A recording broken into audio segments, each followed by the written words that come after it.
Who doesn't love the thought of sitting in the grandstands under the big top tent, eating popcorn and cotton candy and being awed by the skilled trick riders, lion tamers, and jugglers? And here comes the glorious ringleader in the center of the ring. All eyes are on him as he proudly asks, "Are you not entertained?" Hey guys, it's Cody with Indie Game Pulse. I'm going to try to keep this video short since I have a lot to say, but I don't want to go on and on. If you like these sort of indie game reviews, and we do some other fun stuff here too, like monthly countdowns and developer interviews, if you enjoy this and you want to see more, click the like button and subscribe. Both things help our channel grow and also help our videos get shared to other indie game fans like you, so thank you. Back to The Amazing American Circus, it is anything but amazing. Quite honestly, I've stopped playing after an hour and a half because I'm just bored. This here was the most exciting part of the game for me, getting to choose my own avatar for the ringleader. Every game should have this option. I requested a review key for The Amazing American Circus, and thank you to the game marketer for sending me one, but I requested it because I've been having so much fun lately with great card battlers and deck builders. The Amazing American Circus is, first of all, just so slow. The tutorial has you reading paragraphs of text for about 30 minutes, with 15-second snippets of gameplay snuck in here and there, and just when you get an achievement that basically congratulates you for staying awake through the tutorial, there's even more text to read and systems to learn around your circus camp.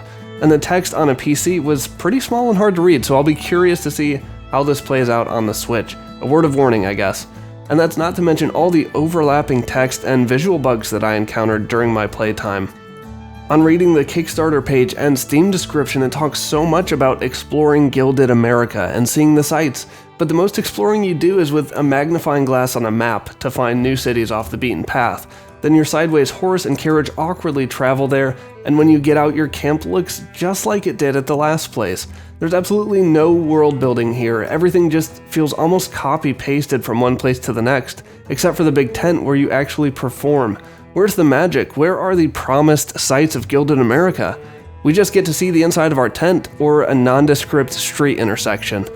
The story too is pretty laughable. Our male protagonist's father dies, his mother is quietly grieving, so our guy, being a charming young man, sees his opportunity to leave town and never look back on the broken remnants of his father's circus, until his drunk uncle explains about the competition sweeping the nation, searching for the best circus to award $100,000 to which our slimy protagonist perks up his ears. And that's the motivation behind the story. The voice acting is, and I don't say this lightly, absolutely horrendous in English.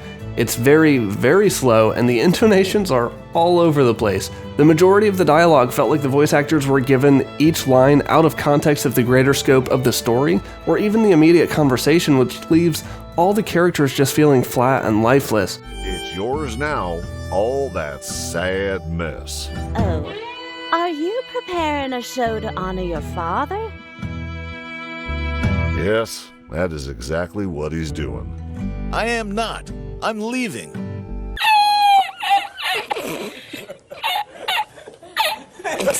I'm sure if I played the game long enough that the story would eventually level out and maybe one or two of the characters would come to life and become likable, but so far all the characters are pretty annoying, honestly, without much progression through the first couple hours. So you might be wondering, if the story, world building, and overall pace of the game are disappointing, are there any redeeming qualities in The Amazing American Circus? And yes, the artwork is really something else. The warm sepia tones that permeate everything in the world, from the characters to the locations and the map, just really seems to fit with the 1940s theme of the game.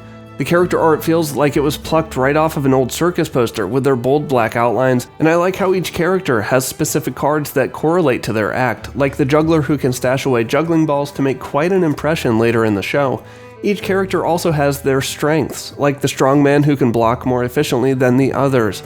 The circus characters are 1,000 times more interesting than the main story characters, and I would have liked to get a little insight into them as well, but that just doesn't happen from what I've seen. There are a ton of different things to manage while running the circus, not the least of which are your performers, and all of this needs to be done on a shoestring budget unless you manage to throw some extravagant circuses that draw large crowds. Once your performers have impressed enough audiences, you can upgrade them and choose from a randomized assortment of new cards or upgrades to cards they already have, and then manage their deck down to 5 cards.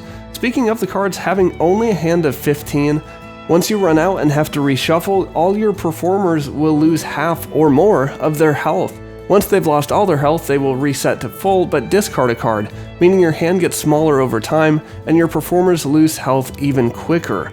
This turns into a vicious cycle later in some of your performances, especially if you have more than one act and some tough customers to please. And all the while, they're jeering at you and trying to take away your health too.